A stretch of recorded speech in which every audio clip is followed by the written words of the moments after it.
Ito ay magsisimula kapag ang buhay ng lahat ng universe ay pinagtatalunan sa paligsahan ng kapangyarihan. Ang tournament ng kapangyarihan ay umabot sa isang napakahalagang sandali kung saan makakaharap ni Goku ang mandirigmang si Jiren ng Universe 11. Parehong naglalaban, ngunit ang kahusayan ng taong ito ay higit na nakalalamang sa Saiyan. Tulad ng unang nangyari, hindi naisip ni Goku ang mas magandang ideya kaysa gawin ang Genkai Dama. Para sa kanya ito ay maaaring mga hulugan ng kanyang pagkamatay, hindi niya naisip kung kaya niyang patayin si Jiren sa pamamaraang iyon, ngunit hindi man lang ito sumagi sa isipan ng Saiyan.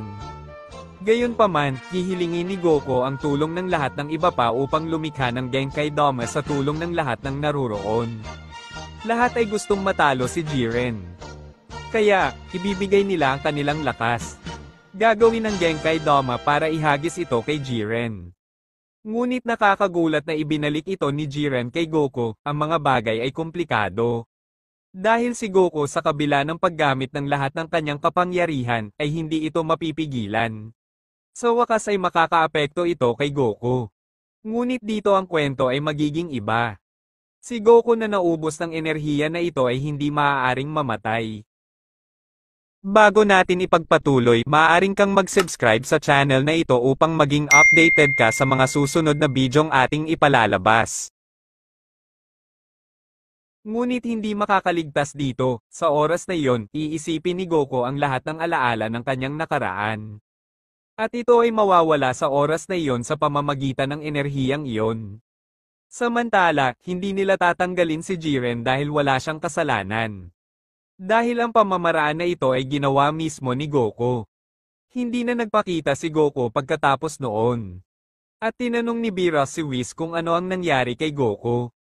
At sasabihin sa kanya ni Whis na kahit papaano ay hindi siya namatay, ngunit hindi rin ito buhay. Ito ay nagdulot ng pagkalito kay Beerus. Ngunit anuman ang nangyari, ang tadhana ng Universe 7 ay hindi maiiwasan. Si Goku ay hindi, kaya, ginawa nito ang pagkatalo ng Universe 7 ay malapit na. Walang magawa si Vegeta at ito na ang wakas. At buburahin ni Zenozama ang Universe 7 at ang Universe 11 ay tatanghalin na panalo. Planetang Vegeta.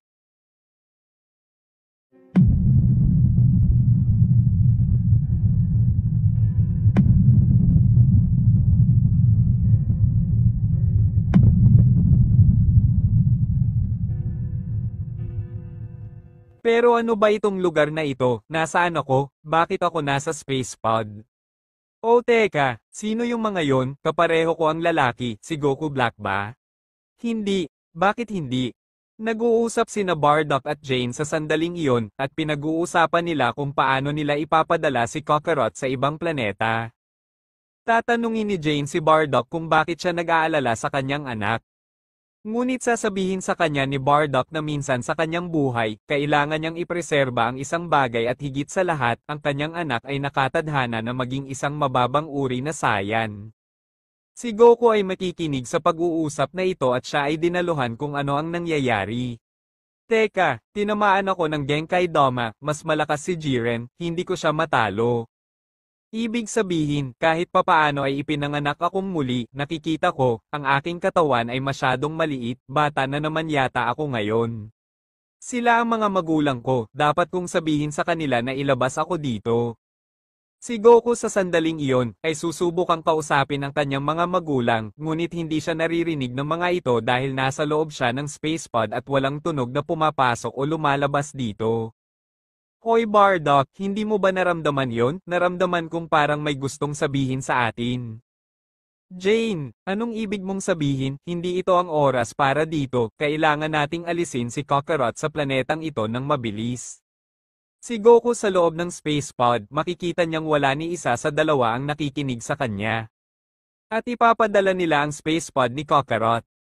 Ngunit bago lumipad, ganap nitong sisirain ang space pod. Ngunit anong nangyari? Anak namin siya, paano niya nagawa? Mga magulang ko kayo, Bardock at Jane tama. Laking gulat ni na Bardock at Jane nang makita ito dahil hindi sila makapaniwala na kausap silang dalawa ng kanilang anak. Kakarot, maaari kang makipag-usap, ngunit paano ito posible? Dapat kong ipaliwanag sa iyo, anak mo ako, ngunit nakuha ko ang aking konsensya mula sa hinaharap. Ito ay isang bagay na mahirap ipaliwanag, ako ay ang iyong anak bilang isang may sapat na gulang, ngunit ako bilang isang bata. Hindi ko maintindihan ito ay lubhang nakakalito. Iniingatan ko ang aking mga alaala, ngunit hindi ko alam ang aking kapangyarihan din, dapat ko itong malaman. Si Goku sa sandaling iyon ay magiging Super Saiyan. Iniwan ng kanyang ama na naguguluhan. Oh, tila napanatili ko ang aking kapangyarihan, ito ay kaakit-akit. Pero anong transformation yan, baka ito ang Legendary Super Saiyan. Pero kung low-class Saiyan ang anak ko, paano niya nakuha ang kapangyarihang iyon? Sa ibang lugar nasira ang ilang tracker sa hindi malamang dahilan. At hindi ito idinisenyo upang makita ang napakaraming kapangyarihan.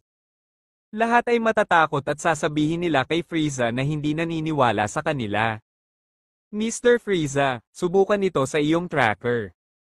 Gagamitin ni Frieza ang kanyang tracker para maramdaman ang kinang lalaking ito, ngunit nakita lang niya ang bilang ng counter na tumaas hanggang sa tuluyan itong masira. Ngunit kung ano ang mga tracker na ito ay nasira, magdala sa akin ng iba. Gagamitin ni Frieza ang iba, ngunit sa parehong paraan ang mga ito ay masisira kaagad. Pero kanino ba ang lahat ng kapangyarihang iyon? Baka siya yon, hindi sa tingin ko. Sa kabilang banda, sasabihin ni Goku sa kanyang ama, si Frieza ang sisira sa planetang ito, kailangan ko muna siyang pigilan. Teka, kaya kung totoo ang naisip ko tungkol sa kaawa-awang Frieza na iyon. Tama na ama, pasensya na, pero hindi ko na kaya, kailangan ko na silang yakapin. Yayakapin ni Goku ang kanyang mga magulang dahil alam niya ang lahat ng ginawa ng mga ito para sa kanya. Magpapalipas siya ng ilang sandali ng ganito, ngunit alam ni Goku na wala nang mahabang panahon para sirain ni Frieza ang planeta. At sasabihin niya sa kanyang ama na dapat nating tapusin ang hangal na si Frieza. Anak, pero masyado siyang makapangyarihan, wala tayong magagawa laban sa kanya. Yan din ang dahilan kung bakit kita gustong ipadala sa ibang planeta, anak, kailangan mong iligtas ang sarili mo. Ama, hindi mo pa rin naiintindihan, baka matalo ko siya, sa hinaharap ay nagawa ko na rin ito ng maraming beses. Nag-aalala si Jane na sabihin sa kanyang anak na huwag ipagsapalaran ang kanyang buhay sa ganoong paraan dahil siya ay isang musmos na bata lamang. Ngunit kahit papaano, mauunawaan niya na hindi niya ito mapipigilan. Tila hindi masyadong naiintindihan ni na Bardock at Jane ang tungkol sa muling pagsilang ng Saiyan. Ngunit pupunta sila sa kinaroroonan ni Frieza, hiniling ni Bardock na makita siya at dumating si Frieza nang walang problema. Sasabihin ni Bardock kay Frieza, alam ko na ang lahat Frieza, ganyan ang plano mong sirain ang planeta, alam kong mayroon ka pa ring malaking takot sa Super Saiyan, kawawa ka naman Frieza. Kami na naglilingkod sa iyo at babayaran mo lang kami sa pamamagitan ng pagpatay sa amin, ikaw ay basura. Pero kung anong mga sinasabi mo Saiyan, iniinis mo ako, mas mabuting patayin na kayo ng sabay-sabay bago mo sirain at magtangkang tumakas ang mga unggoy na iyon. Si Frieza sa tuktok ng planeta ay maghahanda ng isang bola ng pulang enerhiya upang patayin ang lahat sa planeta. Mayroon pa ring mga Saiyan sa labas ng planeta na hindi pa dumarating sa pekeng pagpupulong ni Frieza, ngunit walang oras upang hintayin silang lahat. Ikinagagalak kitang makilala, ngunit ang iyong wakas ay higit sa hindi maiiwasan, sa hinaharap maaari mo akong bigyan ng mga problema. At mas pinili kong iwasan ka, ang tanging pumipigil sa iyo ay ang iyong kababaan, ngunit anumang oras alam kong pagtataksilan mo ako, mawala. Nagulat si Bardock na sasabihin kay Frieza, mangyaring huwag gawin ito, tatapusin mo ang aming buong buhay. Bibigyan pa sana kita ng kaunting oras, ngunit nakaharang ka, parang may nag-report dito sa army ko. Frieza nang walang karagdagang abala, ay ilulunsad ang kanyang pag-atake na malapit nang tumama sa planeta. Susubukan ni Bardock na pigilan ito, ngunit imposible. Natawa lang si Frieza ng mga sandaling iyon. Hanggang sa biglang, ang enerhiya ay ganap na itinapon. Ang pulang ilaw na nagpapaliwanag sa planeta at natukoy na ang katapusan nito ay nawala. Iniwan si Frieza na naguguluhan, ngunit ano ang nangyari, ang aking kapangyarihan ay nawasak, ngunit paano ito posible? Kung ano ang magagawa ni Saiyan na pigilan ng isang kapangyarihang tulad niyan? Ako iyon, Frieza, ang pinakakinatatakutan mo, nandito ako para hatulan ka ng kamatayan. Pero sino ka ba, inutil na bata? Ipapadala ni Frieza ang kanyang mga sundalo upang tapusin ang bata dahil hindi niya naisip na kailangang gawin ito sa kanyang sarili. Ngunit natarante sila nang maramdaman nila ang kapangyarihan ni Goku. Hindi maintindihan ni Frieza kung bakit ganoon ang reaksyon ng kanyang mga sundalo, nagalit siya. Sabi ko atakihin niyo siya, sundin niyo mga hangal. Pinagpapawisan ng mga sundalo sa takot ngunit inatake nila ito sa kabila ng takot na nabuo sa kanila ng batang ito. Ngunit wala pang isang segundo, natapos na silang lahat ni Goku. Pero paano, hindi ko man lang siya nakitang gumalaw, anong nangyari? Anak ko na yata ang taong kinatatakutan mo, Frieza, ang bangungot mo ay nagkatotoo at dito na matatapos ang kasamaan mo, hangal ka. Yang hamak na bata, huwag kang magsasabi ng ganyang kahangalan, Saiyan. Tumahimik ka, Frieza, oras na para mamatay ka, babaguhin ko ang kapalaran ng planetang ito. Natalo ni Goku ang lahat ng mga sundalo ni Frieza. Iniwan siyang tulala dahil tinalo ng isang bata mula sa planeta ng mga Saiyan ang kanyang mga sundalo na parang mga ipis lamang. Frieza, dapat mong maunawaan, ang aking anak ang napili, ang nilalang na kinatatakutan mo ay lumitaw. Dapat ay matagal mo nang inalis ang planetang ito, ngayon ay pagbabayaran mo ang lahat ng iyong mga kasalanan, sabi ni Bardock nang may paghamak. Huwag magsabi ng mga katangahan, Saiyan, hinding-hindi mangyayari iyon, paano sa tingin mo ang isang bata ay may kakayahang harapin ako? Napagtanto mo kung gaano ka walang katotohanan ang sinasabi mo, mukhang tiwala ka sa anak mo, higit pa rito, isang mababang klaseng Saiyan. Nakakaawa, ikinalulungkot kong sabihin sa iyo na mali ka, Frieza, sa hinaharap ay ilang beses na kitang tinapos, winasak ko ang iyong pride sa paglipas ng mga taon. Anong pinagsasabi mo, Saiyan, hindi kita kilala, ang lakas ng loob mo makipag-usap tungkol sa isang hindi umiiral na hinaharap. Ito ay komplikado at hindi mo ito mauunawaan, sobra para sa iyong pag-unawa, at saka, ipapaliwanag ko sa iyo ang anumang bagay. Kung sa bagay, dito magwawakas ang buhay mo, masasabi ko lang sa iyo na nagmula ako sa hinaharap kung saan winasak mo ang planetang ito, nilipol ang 99% ng Saiyan. Ngunit ngayon ay iba na, ikaw ay mapupuksa at ang mga Saiyan ang mananaig. Mukhang kawili-wili ang sinasabi mo sa akin, ngunit walang katotohanan ang sinasabi mo, pagod na akong makinig sa mga kalokohan. Ipapadala ni Frieza ang kanyang dalawang pinakamakapangyarihang mandirigma na sina Dodoria at Zarban. Gaya ng sabi mo, sir, tatapusin namin ang istorbo na yan. Sina Dodoria at Zarban sa isang pinagsamang pag-atake, ay sasalakayin si Goku. Ngunit hindi man lang siya kumibo, sa simpleng paggalaw ng kamay niya ay nawalan sila ng malay, na itinapon sa kawalan. Makikita ng mga Saiyan na nasa planeta ang dalawang katawan na bumagsak ng napakabilis. Na tila walang malay, mapapansin nilang sila Dodoria at Zarban. Iniwan silang nakatulala, alam na ang parehong nasasakupan ay ang pinakamakapangyarihang mga sundalo ni Frieza. Ngunit paano ito posible, kung sino ang nakatalo sa dalawang taong iyon, may isang taong may sapat na kapangyarihan upang iwanan sila sa ganoong estado, sino ang lalaking iyon, baka siya ang maging tagapagligtas natin. Samantala, mas nagulat si Frieza dahil natalo ng anak ni Bardock sa isang suntok sina Zarban at Dodoria. Hindi pwede, malaki ang kapangyarihan nila, kaya nga sila ay mga elite ng mga sundalo ko, hindi pwedeng natalo sila sa nakakahiyang paraan. Hindi pa rin malinaw sa iyo, Frieza, wala kang ibang pagpipilian. Higit pa sa sapat si Goku sa kanyang normal na anyo para tapusin sila. Naiinis na tatayo si Frieza at sasabihin. Kung gayon, mukhang kailangan kong gawin ito sa sarili ko, nakakahiya, kailangan kong aminin na ang kapangyarihan ng batang ito ay kamangha-mangha, walang duda na ang batang ito ay maaaring magdulot ng mas maraming problema sa hinaharap. Sasabihin ito ni Frieza nang hindi nakikita ang pagbabago ni Goku, sasabihin ni Frieza sa isip niya, sisiguraduhin kong tama ang gagawin ko, hindi ko nabibigyan ng pagkakataon ang batang iyon. Dadagdagan ni Frieza ang lahat ng kanyang kapangyarihan hanggang sa maabot niya ang kanyang pinakamalakas na pagbabagong anyo. Nakikita kong hindi mo man lang naisip noong ginamit mo ang iyong huling anyo, hindi ka na masyadong kumpiyansa Frieza, ngunit mayroon din akong ipapakita sa iyo. Sa sandaling iyon, itataas ni Goku ang kanyang kapangyarihan na maabot ang kanyang pagbabagong anyo ng Super Saiyan. Mapapansin ni Frieza na nag-iba ang kulay ng kanyang buhok dahil ito ay naging dilaw. Hindi ba yan ang Super Saiyan transformation? Nauutal si Frieza. Hahaha, kita ko sa mukha mo Frieza, yung natatakot na pakiramdam na dumadaloy sa buong katawan mo, makita kang inaapi ng Saiyan, sobrang saya ko. Sa kanyang bahagi, sasabihin ni Frieza na may mga butil ng pawis, leche, hindi ito pwede, bakit nangyayari sa akin ito? Alam pa rin ni Frieza na sasalakayin nito ang Saiyan, ibinabato sa kanya ang bola ng enerhiya na pinapalihis ni Goku gamit ang kanyang mga kamay. Si Frieza sa puspusang bilis ay susubukang makapagpatama ng pamatay na suntok kay Goku.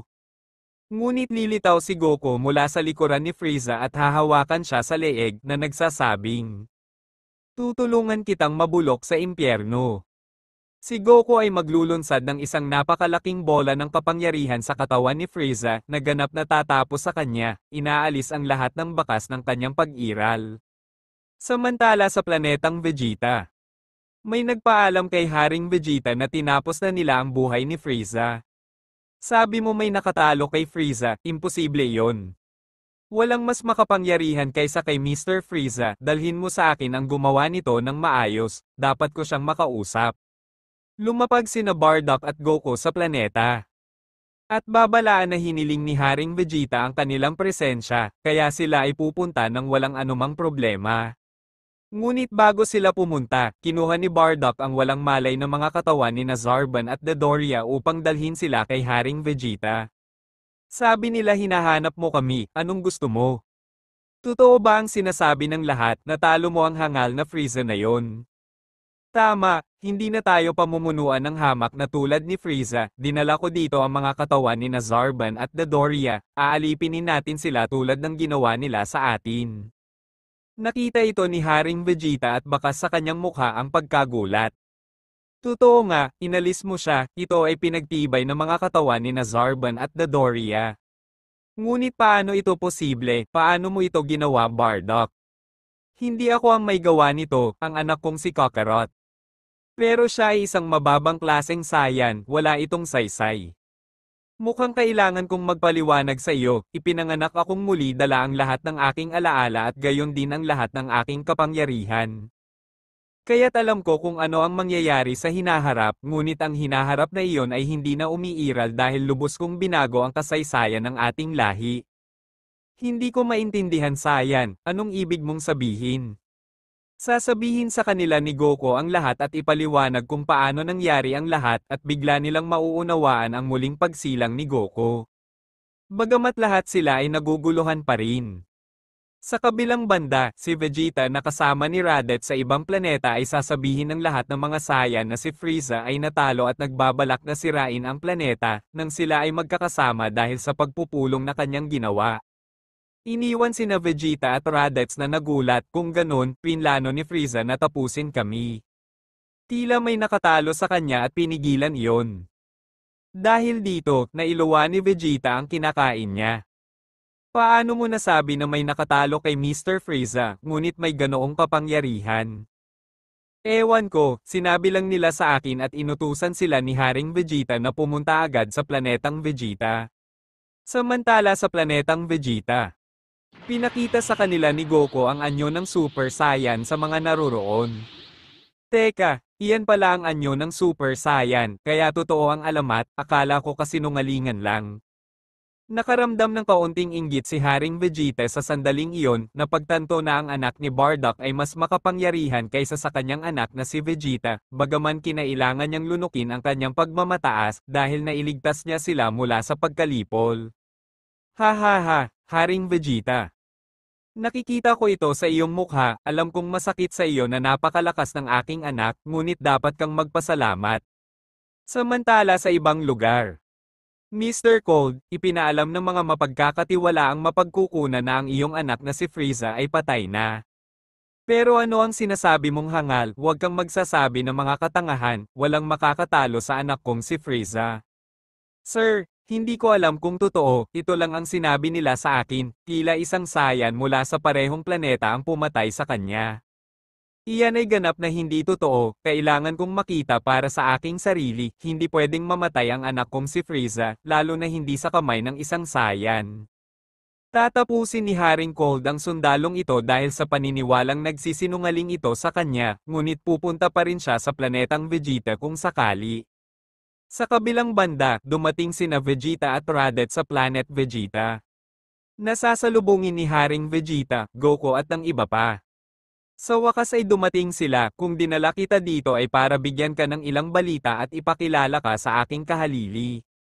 Makikita ni Vegeta at Raditz sina Bardock at Goku. Ano ang ginagawa ng mababang klaseng Saiyan na iyon sa lugar na ito, hindi ba dapat nasa ibang planeta siya dahil sa mababang antas ng kapangyarihan niya? Mali ka anak, ito ang ating kaligtasan, siya ang tumalo kay Mr. Frieza. Hindi makapagsalita si Raditz dahil nadismaya siya sa kanyang kapatid dahil sa mababang antas ng kapangyarihan nito. At magiging isang pagkabigo sa kanyang pamilya, ngunit kahit papaano ay naging proud siya. Kung ganun ikaw ang aking kapatid na si Raditz at ang kinabukasan ay nakilala na natin, kahit na hindi ito natapos ng maayos. Anong ibig mong sabihin Kakarot? Tinutukoy mo ang hinaharap, hindi ko maintindihan. Ito ay totoo, hindi mo pa rin alam, ang hirap ipaliwanag, pagdating ng panahon maiintindihan mo. Habang sa mga sandaling iyon, may sasabihin si Vegeta na magpapainis sa kanyang ama. Nakikita mo na si Kakarot ay magiging hari. Tama, kapag lumaki na siya, gagawin ko siyang hari ng planetang Vegeta. Ngunit kung ako ang iyong anak hindi mo magagawa ito ama. Patawad anak, hindi ako ang nagdesisyon nitong mag-isa, lahat ng Saiyan ang humihingi nito, ngayong alam na nila na pinalaya sila ni Kakarot sa kanilang pagkaalipin. Sa wakas ay tatanggapin ito ni Vegeta sa tamang panahon, kahit na narinig nito sa kanya na ang Saiyan na kanyang hinamak at kinutya ay sa wakas ay nakahihigit sa kanya sa lahat ng aspeto. Sa sandaling iyon ay mapapansin ni Goku na may papalapit na malakas na ki na hindi nito nakilala, makakaramdam siya ng enerhiyang katulad ng kay Frieza.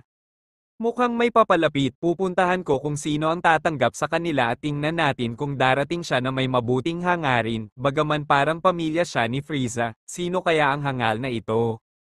Lalabas si Goku at sa di kalayuan, makikita niya ang isang spaceship na katulad ng paglapag ni Frieza sa planeta. Mula rito, lalabas ang isang matipuno at napakatangkad na lalaki, hinahanap si Haring Vegeta upang tanungin siya tungkol sa nangyari. Ngunit kung sino ang tatanggap sa kanya, iyon ay si Goku. Si Haring Cold ay dumating na mag-isa, bago lumapag ay ginamit ni Cold ang tracker, ngunit hindi ito nagbigay sa kanya ng anumang resulta upang mahanap si Frieza. Si Cold ay lalabas ng spaceship at makikita ang isang batang lalaki sa kanyang harapan, para bang hinihintay siya nito. Isang bagay na magpapagulo kay Haring Cold.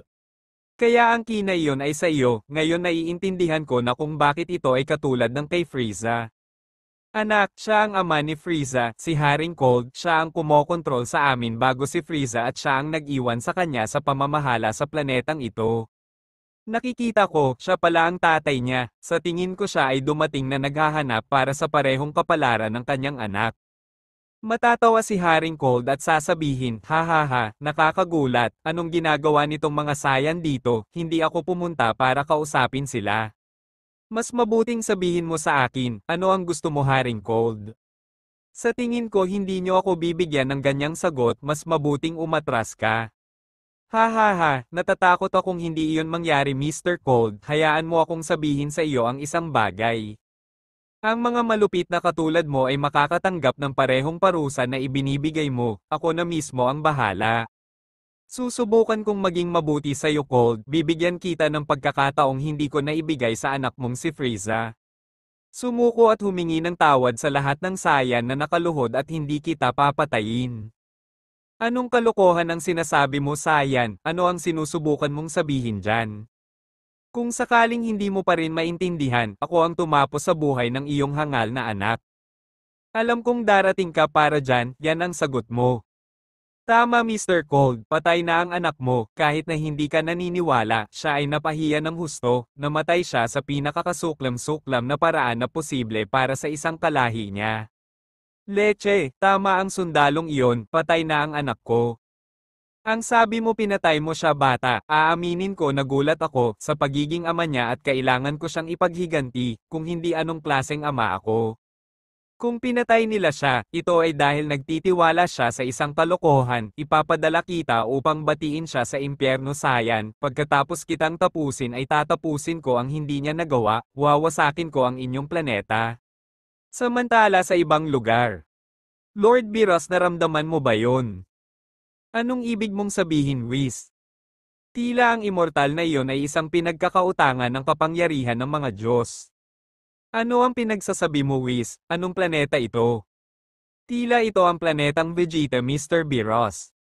Hindi pwede, pinadala ko si Frieza para sirain ang planetang iyon, pinapagod ako ng mga sayan na iyon. Well, may sasabihin pa ako sa'yo.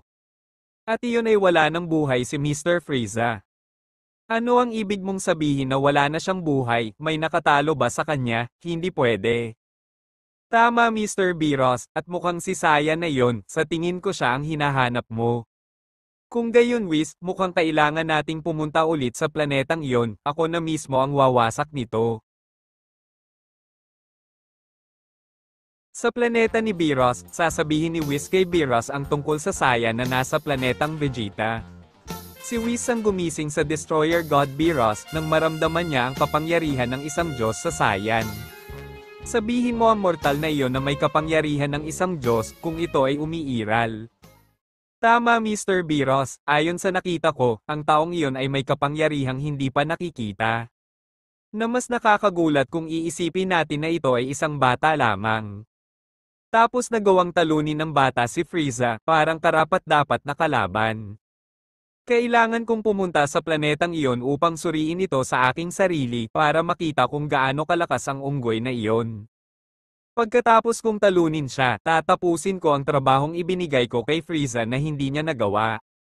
Ako ang wawasak sa planeta ng mga unggoy na iyon, sila ay naging sakit ng ulo para sa akin. Bueno Mr. Biros, kailangan nating bumisita sa mga sayan na iyon, pagkatapos ay kukuha tayo ng ilang oras. Sa oras na iyon, kinailangan ni Whis at Biros na pumunta sa planetang Vegeta kung nasaan si Goku. Samantala, sa planetang Vegeta, desidido ang Haring Cold na patayin ang Saiyan dahil masyado siyang nakikialam at napatay niya ang kanyang anak na si Frieza. Mukhang napagdesisyonan mong lumaban Cold, yan ang hinihintay ko. Hindi ako nagkaroon ng pagkakataon na labanan ng ama ni Frieza dahil ginawa ito noon ni Trunks. Ito ay magiging kapanapanabik na makita ang iyong kapangyarihan Cold, sigurado ako na hindi mo na ipakita ang lahat ng ito sa laban niyo ni Trunks sa pamamagitan ng pagiging tiwala. Ano bang pinagsasabi mo Saiyan? Sino si Trunks? Baliw ka talaga. Ha ha ha, oo nga pala, nakalimutan kong nasa past ako na hindi pa nangyayari. Hindi ko na ito ipapaliwanag sa iyo, magiging isang malaking pag-aaksaya ng oras para sa isang taong kapareho ng kapalaran ng kanyang anak. Isang malaking pagkakamali ang pagbabalik mo sa planetang ito, kamatayan lang ang sasalubungin mo. Bibigyan ka ng anak ko ng nalalapit na wakas, gusto ko sanang makita mo kung paano pinatay si Frieza na parang isang simpleng insekto, nakakaawa. Pagod na akong makinig sa mga walang kwentang salita mo, tama na. Sa sandaling iyon, ipapadala ni Haring Cold ang lahat ng kanyang mga sundalo upang salakayin ang Saiyan. Ngunit tatalikod siya at napagtantong walang mga sundalo dahil lahat sila ay tumakas nang malaman nila ang kapangyarihan ng Saiyan na si Goku. Mga duwag, ako mismo ang papatay sa kanila. Ang mga sundalong tumakas sa planeta at spaceship ay tatamaan ng sinag ng kapangyarihan na inilunsad ni King Cold na papatay sa kanilang lahat. Ha ha ha, kung gaano kahirap, bagamat dapat ay ginawa mo rin ang katulad nila, at least sila ay matalino at sinubukang tumakas. Sa sandaling iyon, dadagdagan ni King Cold ang lahat ng kanyang kapangyarihan. At maaabot ang kanyang napakalakas na pagbabagong anyo na magpapayanig sa buong planetang Vegeta. Nararamdaman ng lahat ng saya ng pagyanig na ito na nag-iiwan sa kanila ng labis na pagkagulat na ginagawang mapansin ng lahat ang nangyayari. Kaya lahat ng sayan ay lalapit para tingnan kung ano ang nangyayari. Makikita nila ang ama ni Frieza, ang Haring Cold sa harap ng isang bata na naiwan silang tulala, na pagtanto na ipinapakita niya ang lahat ng kanyang kapangyarihan sa isang bata. Ito ay tila walang katotohanan at hindi nila maintindihan kung bakit. Marahil ay kayang harapin ng batang iyon si Frieza, kung hindi ako nagkakamali, siya ang pumatay kay Frieza, ngunit paano siya nakakuha ng napakaraming kapangyarihan? Hindi ko alam na kakaiba ito lalo na nang malaman kong anak ito ng isang tulad ni Bardock, ang pagkakataon na magkaroon ng napakalakas na kapangyarihan ang kanyang anak ay halos imposible, kahit na ang anak ni Haring Vegeta ay hindi inaasahan ito. Bueno bata, hindi ako magpapatalo sa katulad mo, ang ingay mo. Nakakainis. Sa sandaling iyon, itataas din ni Goku ang kanyang kapangyarihan na nagiging Super Saiyan. Ang alamat na ito ay totoo, kung gayon, ito ay talagang hindi basta-bastang Saiyan, sinabi sa akin ni Frieza kung ano ang kaya ng isang mandirigmang tulad niyan. Sa sandaling iyon, gagawa siya ng isang malaking bola ng kapangyarihan at ihahagis niya ito kay Goku. Ngunit ipapalihis niya ito sa ibang lugar na ginagawa itong epekto sa isang lugar sa kalawakan laban sa ilang mga stellar na bato. Nakakakita ng isang malaking pagsabog sa kalangitan na magpapaliwanag sa buong planeta. Huwag kang maniwala na sa simpleng pag-atake na iyon ay matatalo mo ako, walang katotohanan iyon. Tila nagawa mong ilihis ito ng walang problema, ito ay isang simpleng pag-atake, ngunit hindi kailanman nagkaroon ng sinuman na maalis ang isang kapangyarihan na tulad nito, ginawa mo ito sa isang hindi nagkakamali na paraan, binabati kita bata. Titingnan lang siya ni Goku ng seryoso sa mga mata. Lilitaw siya sa likod ni King Cold at sa isang sipa ay itatapon niya siya sa lupa na bumangga sa ilang kalapit na tore. Pinagmamasdan ni Haring Vegeta ang laban na ito mula sa malayo at hindi siya nakaimik nang makita ang dakilang kapangyarihan ng batang iyon, natarante siya nang makita kung paano nabawasan ang pansin ni King Cold. Nang makita ito, isang malaking ngiti ang mapapansin sa mukha ni Haring Vegeta, tila isang malinaw na panaginip para sa kanya, gusto niyang laging makita ang mga malupit na iyon na gaya ni Cold, na pinapahiya ng isang tao at higit pa kung ito ay isang tao sa kanyang sariling lahi. Naobserbahan din ito ni Vegeta at iisipin, kaya ito ang kadakilaan ng isang Super Saiyan. Samantala, sa planeta ni Zenosama.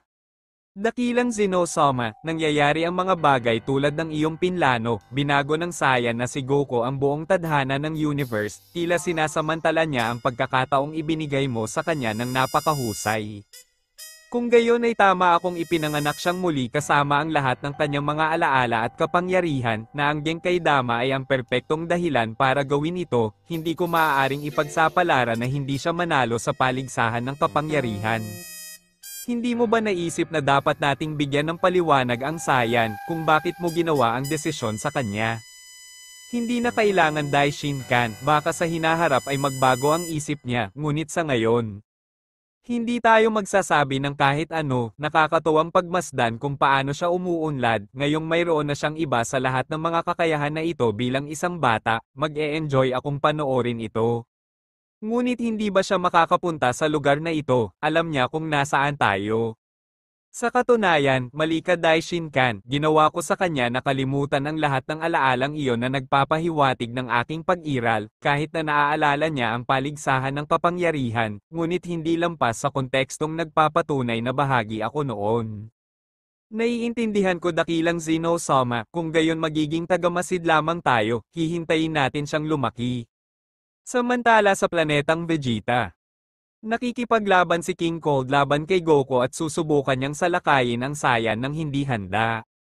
Ngunit si Goku sa kanyang buntot ay pipigilan si King Cold na sumuntok, at sa pamamagitan ng kanyang mga kamay ay itatapon siya ng libu-libong kilometro ang layo.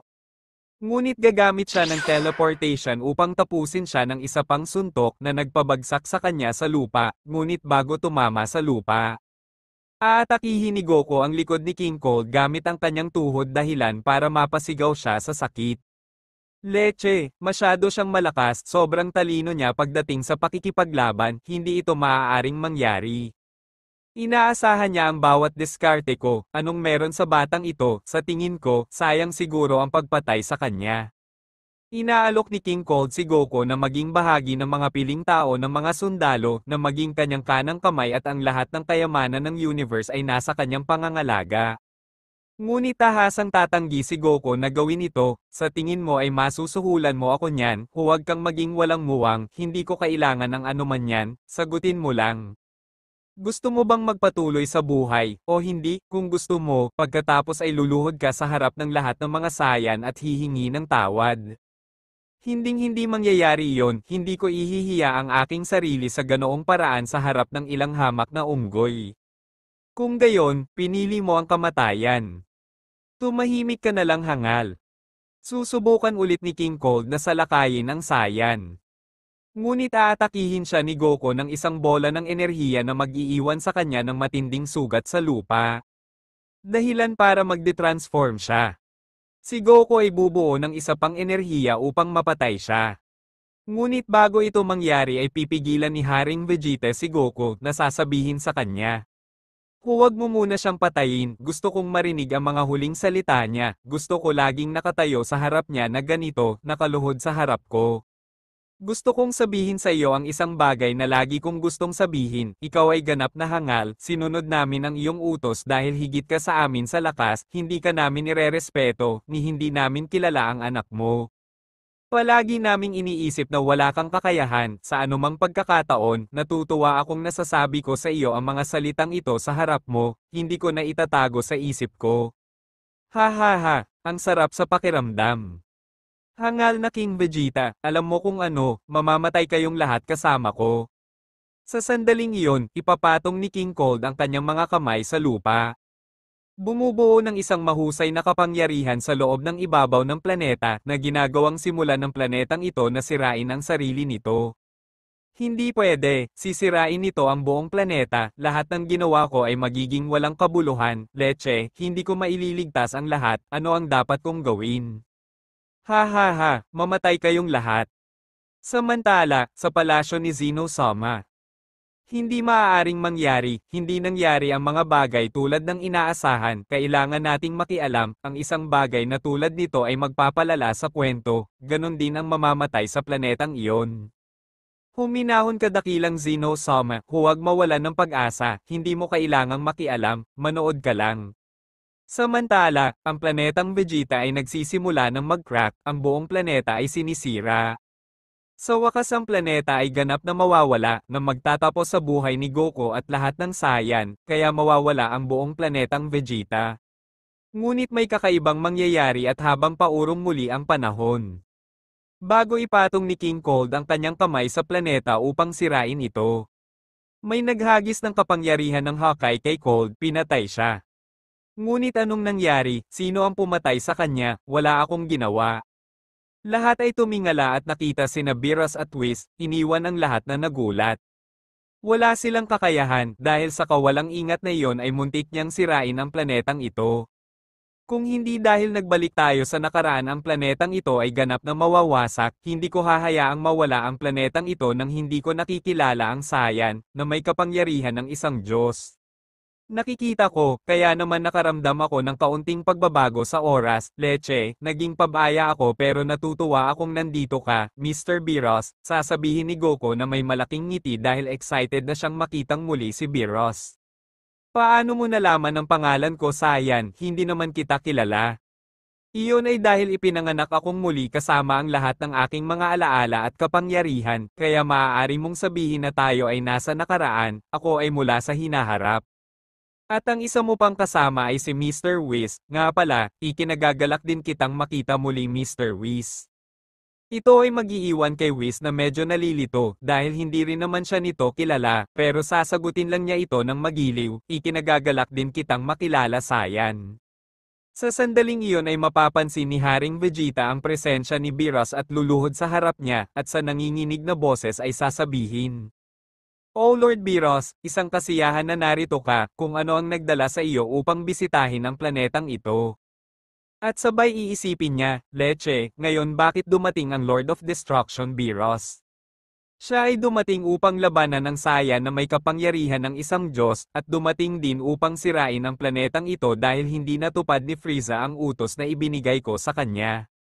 Teka, ano bang sinasabi mo? Sinasabi mo bang ikaw ang nag-utos kay Frieza na lipulin ang planetang ito? Medyo nalilito na sabi ni Goku.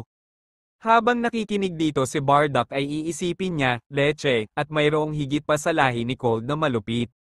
Isang taong nakahihigit kay Frieza, nakakagulat, ang hangal na iyon ay nagbigay ng utos na lipulin ang mga Saiyan, hindi ko alam kung ano ang iisipin ko, tulala silang lahat. Iwanan ang iyong mga katanungan para sa ibang pagkakataon, tulad ng sinabi ko sa iyo na pumunta ako dito upang harapin ang Saiyan na may kapangyarihan ng isang Diyos. Ako ito, Mr. B. Ross, sa hinaharap ay hinanap mo rin ako para sa parehong dahilan, ngunit narito ako ngayon, mayroon akong mga dahilan upang tapusin ka, Mr. B. Ross, inutusan mong sirain ang planeta ko, hindi kita mapapatawad, nararapat kang mamatay. Si Goku sa sandaling iyon ay magbabago sa estado ng isang Diyos, ang kanyang buhok ay magiging isang mapula-pula na kulay. Kahanga-hanga, at mayroon siyang higit na kapangyarihan kaysa sa Super Saiyan, paano niya naabot ang banal na kapangyarihan, kung gayon Saiyan, pagkatapos, nakita ko na ikaw ang hinahanap ko, ito ay magiging kapanapanabik. Lord Beerus, tila maraming Saiyan ang nanunood nito, hindi ba ito nakakaabala sa iyo? Dapat kong sabihin na medyo hindi komportable at medyo nakakainis, kailangan kong alisin ang mga ito upang palakihin ang combat zone. Susubukan ni Beerus na maghagis ng bola ng kapangyarihan sa lahat ng mga Saiyan na nanunood. Pero bago ito, hahawakan ni Goku ang kanyang kamay at sasabihin niya sa kanila, huwag kayong aatake ng sinuman mula sa aking planeta, tila kailangan kitang patayin Mr. Beerus. Aalisin na sana ni Beerus ang Saiyan na nakatayo sa malapit. Ngunit hinawakan ni Goku ang kanyang braso at sinabing, natatakot ako na kailanganin kitang alisin Mr. Beerus, hindi ako papayag na saktan mo ang sinuman sa aking lahi. Dati, hindi ko sila maprotektahan mula sa mga nilalang na katulad mo, ngunit ngayon ay nasa kanila na ako at poprotektahan ko sila ng aking buhay, hindi ako papayag na saktan sila ng sinuman. Inalis ni Beerus ang mga kamay ni Goku at natatawang sabi ni Beerus. Hahaha, gusto ko ang determinasyon mo bata, tingnan mo na mayroon kang lakas ng loob, hindi lahat ay nangangahas na humarap sa isang God of Destruction. Karamihan sa mga tao ay kadalasang natatakot sa akin ngunit tila hindi mo alam ang salitang iyon, sa palagay ko kailangan kong ipaunawa sa iyo ang kahulugan ng salitang takot. Masyadong masama, kailangan kong harapin ang isang bata, patawad, nakikita kong wala ka sa kaisipan gaya ng kaedad mo. Simple lang yan Mr. Beerus, gaya ng sinabi ko sa iyo noon, isinilang akong muli at maliwanag na hindi ako bata bago ako namatay, matanda na ako at nagkaroon pa ako ng anak. Ipinagpapatuloy mo pa rin ang kahangalan na yan, ginugulo mo lang ako, sabi ni Beerus. Seryosong sabi ni Whis, Mr. Beerus, kahit papaano mukhang tama siya, medyo nahukay ko na ang mga alaala niya. At napagmasdan ko na sa kanyang memorya ay mayroong impormasyon na ngayon ay hindi pa umiiral, mga alaala na tila mula sa ibang dimensyon. Kung saan tila napagmamasdan niya ang kanyang sarili bilang isang may sapat na gulang, ang lahat ay lubhang nakalilito, ngunit napagtanto ko na hindi siya kabilang sa panahon na ito. Nakikita ko, may katotohanan ang sinabi ng Saiyan na iyon, kung gayon, iyan ay isang bagay na aking iimbestigahan mamaya. Ang tanging alam ko lang ay siya ang God Saiyan na hinahanap ko, at gusto ko siyang labanan, ngayon ay papatayin ko na lang siya. At ibibigay ko sa planetang ito ang tadhana na palagi nitong kinakailangan, ang lahi na ito ay nagpapataw lamang ng panganib sa mga universe. Sinasalakay nila ang mga planeta nang walang pakialam sa buhay ng mga sinasakop nila, ako lang ang may karapatang wakasan ang mga buhay na iyon kung gusto ko, hindi ko hiniling na tulungan nila ako sa gawaing iyon. Si Bardock matapos makinig sa mga salitang ito na may napakaseryosong ekspresyon, na sinabi, Kakarot, hinihiling ko lang na tapusin mo ang bastos na ito. Huwag maawa sa kanya, kahit nakilala mo siya noon pa, tandaan na walang awa niyang pinadala si Frieza para sirain ang planetang ito. Alam ko ama, sisiguraduhin kong ibibigay ko ang lahat para patayin siya. Sa sandaling iyon, ipinaalam ni Whis sa mga Saiyan na pinakamahusay na lumayo sa lugar ng labanan dahil maaari silang masugatan o mamatay. Sumunod ang mga Saiyan dahil batid nila ang napakalaking kapangyarihan ng dalawang iyon. Magsisimulang pagpawisan si Haring Vegeta habang nasasaksihan niya ang nakakatakot na kapangyarihan ni Beerus. Leche, medyo imposible para sa batang iyon na lumaban sa God of Destruction Beerus, gaano man siya kalakas. Nasa ibang liga na siya, ganap na wala sa ating imahinasyon, natalo kami. Nakikita ni Whis ang nababagabag na mukha ng hari at sinabi, "Ano ba Haring Vegeta, hindi ka ba nagtitiwala sa iyong mandirigma? Sa pagkakaalam ko, siya ay isang karapat-dapat na kalaban ni Mr. Beerus." Iniyuko lamang ng hari ang kanyang ulo. Si Goku sa sandaling iyon ay tumindig at sinabi ni Beerus, "Kawili-wili, sa aking nakikita, gusto mo nang lumaban, gusto mo talagang paikliin ang iyong buhay, perpekto." Tiningnan siya ni Goku sa mga mata nang walang sinasabi at agad siyang inatake, nagawa niyang tamaan ng suntok si Beerus. Isang mabilis at mabisang suntok, nakakagulat na bata. Medyo nagulat na sinabi ni Whis, "Hindi ka panipaniwala, siya ang kauna-unahang mortal na nakapagpatama ng gayong suntok kay Mr. Beerus." Pinihit ni Beerus ang kanyang ulo at sinubukan siyang suntukin sa tiyan. Ngunit nailagan ito ni Goku sa pamamagitan ng pagtalon na magiging dahilan upang malantad ang mukha ni Beerus. At sinamantala ni Goku ang pagkakataon na sipain siya na magpapalipad sa kanya ng ilang metro ang layo. Dumating sina Raditz at Vegeta sa pinangyarihan para saksihan ang nangyayari. Napagtanto na patay na si King Cold at nakita nila ang God of Destruction.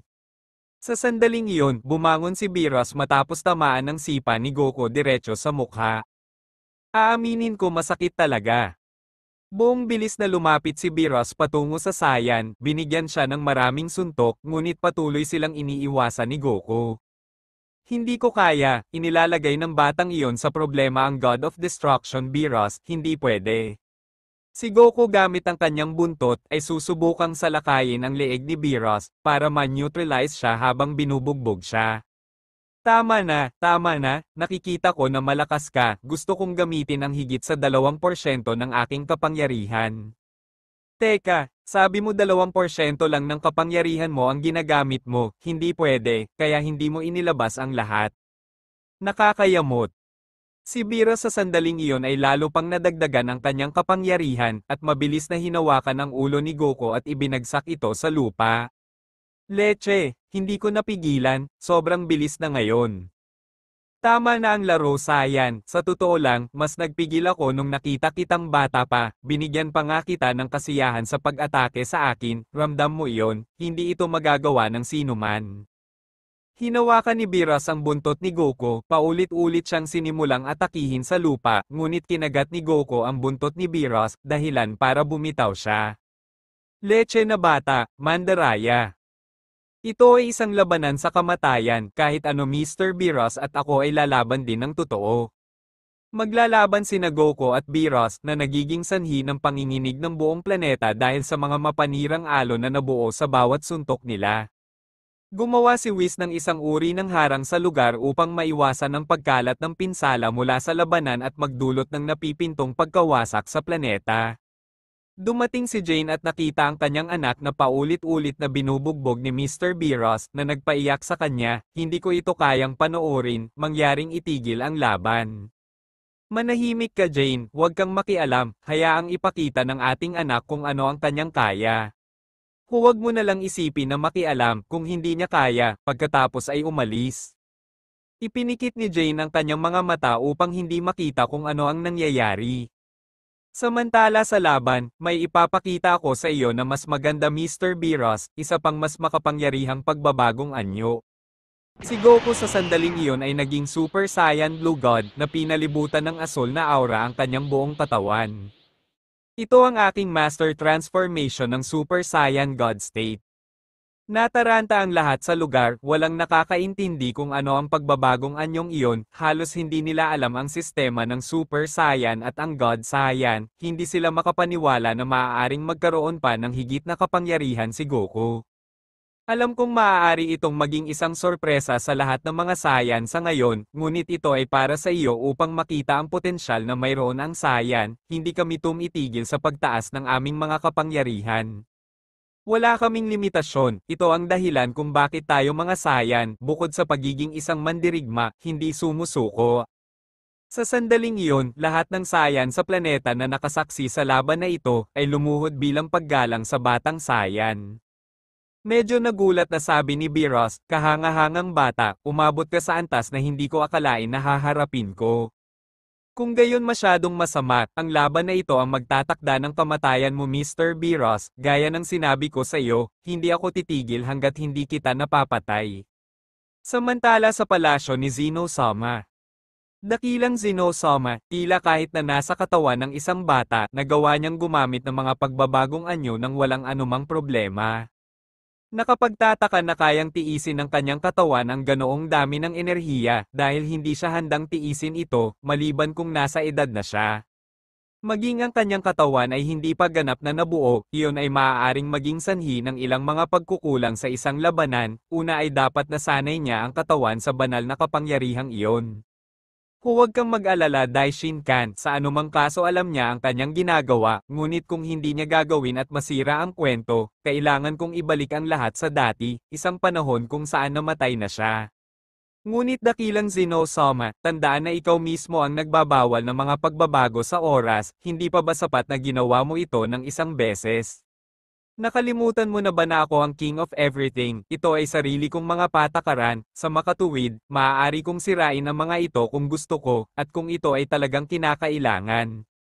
Naiintindihan ko na ang God of Destruction na si Beerus at ang aking anak na si Whis ay pinatawad sa pagbabagong iyon ng panahon, dahil ito ay para sa higit na kabutihan. Upang ang kwento ay maganap ayon sa iyong idinidikta, ngunit ang bawat pagbabago sa oras ay lumilikha ng mga timeline na maaaring mga hulugan ng isang malaking problema para sa hinaharap. Dahil ang mga timeline na iyon, sa parehong oras, ay gumagawa din ng iba pang mga timeline na maaaring naiwasan sa simula kung ang kasaysayan ay hindi binago ng mga panahon. At sa tingin mo hindi ko alam iyon, syempre alam ko Daishin-kan, alam ko na isa itong malaking pagkakamali, pero sa kasamaang palad, ang mga bagay-bagay ay may posibilidad na mangyari sa ganoong paraan. Magkakaroon pa rin ng mga tao na hindi gumagalang sa mga patakaran at patuloy na makikialam sa oras, at kahit na parusahan ko ang mga ganitong gawain ay patuloy silang mangyayari, wala na talaga akong magagawa tungkol dito. Naiintindihan ko, mabuti, maaari kong ipagpalagay na ang mga bagay ay mananatiling ganoon sa ngayon. Samantala, naglalaban pa rin sina Goku at Beerus, medyo pantay ang laban ng dalawa, parang nakahanap ng balanse ang dalawa sa kanilang kapangyarihan, bagamat ang harang na nilikha ni Whis ay hindi makayanan ang gayong enerhiya, kaya nagsimula na itong mabitak. Si Goku ay nagsimulang makaramdam ng sakit sa kanyang dibdib na bumagsak sa kanyang mga tuhod sa lupa. Ano bang nangyayari sa akin? Hindi ako makahinga, nakaramdam ako ng matinding kaba sa dibdib, parang hindi ako makagalaw, pero anong nangyayari? Nakita ito ni Whis at sinabing, tila hindi kinaya ng kanyang katawan. Anong ibig mong sabihin Whis? Mr. Beerus, ang ibig kong sabihin ay tila hindi kayang suportahan ng kanyang katawan ang kapangyarihang iyon, dahil naabot na niya ang isang banal na puwersa. Naabot niya ang kapangyarihan ng Diyos na kakaiba dahil parang ilang beses na niya itong ginamit. Walang saysay ngayon na hindi sinusuportahan ng kanyang katawan ang kapangyarihang iyon na mas may katuturan sa pagkakaugnay ng sinabi ng bata. Si Goku sa sandaling iyon ay nagde-transform pabalik at nahulog na sugatan sa lupa. Ano ang mali sa akin? Nakaramdam ako ng sobrang pagod ngunit hindi ko maintindihan, kabisadong-kabisado ko na ang pagbabagong ito, siguradong naiintindihan ko bago pa ito makayanan ng aking katawan. Dahil ang aking kapangyarihan ay umuunlad kasama nito, ang katotohanan na ginamit ko ang aking kapangyarihan ng biglaan at isang bagong katawan ang sanhi nito, leche, hindi ko naisip ang ganoong kahihinatnan. Ano ang problema bata, wala ka ng lakas makipaglaban, hahaha, pero wala pang 20% ng kapangyarihan ko ang ginagamit ko. Kung gayon, ito na yata ang katapusan ng laban gaya ng sinabi ko kanina, tatapusin ko ang trabaho ni Frieza, wawasakin ko ang planetang ito kasama kayong lahat. Sa oras na iyon, naghanda si Biros ng isang dakilang bola ng enerhiya. Nagsusumamong sabi ng hari, hindi Mr. Biros, mangyaring huwag gawin ito, nakikiusap ako sa iyo. Ibibigay ko sa iyo ang anumang gusto mo, sinusumpa ko, anumang pagkain na gusto mo, ang pinakamasarap na pagkain sa universe. Hindi na ako interesado dyan, King Vegeta, nakuha ko na ang lahat ng gusto ko, oras na para mawala ang planetang ito. Susubukan ni Goku na tumayo upang maiwasan ito, ngunit halos imposible para sa kanya na gumalaw mula sa lupa kahit anong pilit niya, hindi siya makagalaw, halos lahat ng kalamnan niya ay nawasak. Ihahagis na sana ni Beerus ang kanyang mapanirang enerhiya sa planeta upang puksain at wasakin ito. Ngunit biglang, may lalabas sa isang portal at wawasakin ang kanyang enerhiya na sinasabi, "Hello. Ako ay nanggaling sa hinaharap, hindi ko hahayaang sirain muli ang kasaysayan, Beerus." Wawakasan na sana sila ni Beerus. Ngunit sa sandaling iyon ay may portal na lumitaw at may lalabas dito na nagsasabing, "Nanggaling ako sa hinaharap at hindi ko hahayaang sirain muli ang kwento, Beerus."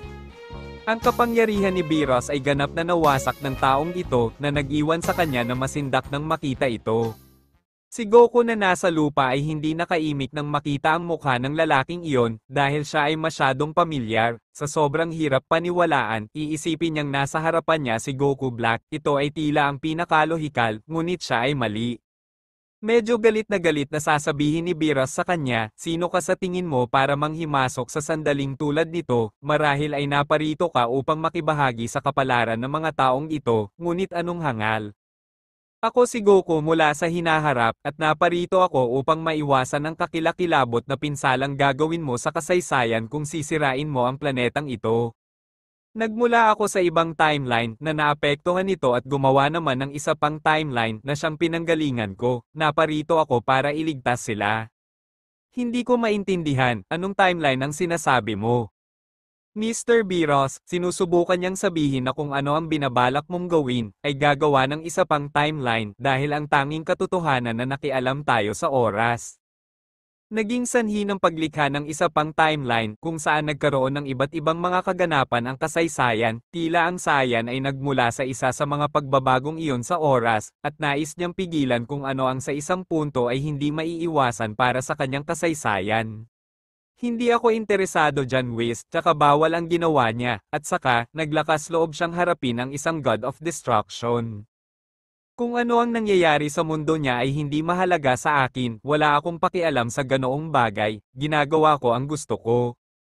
Kaya iyon ang gumagabay sa akin mula sa hinaharap, kakaiba, ibang-iba ang ugali niya sa akin, ibig sabihin, hindi ako pareho sa lahat ng timeline, nakakapagtaka. Ngunit gayon paman, hindi ko maintindihan kung bakit gusto niya tayong iligtas, gaano ito maaaring makaapekto sa kasaysayan na sinisira ni Beerus ang planetang ito, sa timeline ko iba ang mga pangyayari. Kaya hindi ko mahuhulaan kung ano ang maaaring mangyari, marahil ang katotohanan ng pag-iwas sa pagkawasak ng planetang ito na ginawa ni Frieza ay naging sanhi ng lahat ng ito, hindi ako naniniwala na ang kasaysayan ay maaaring maapektuhan nito.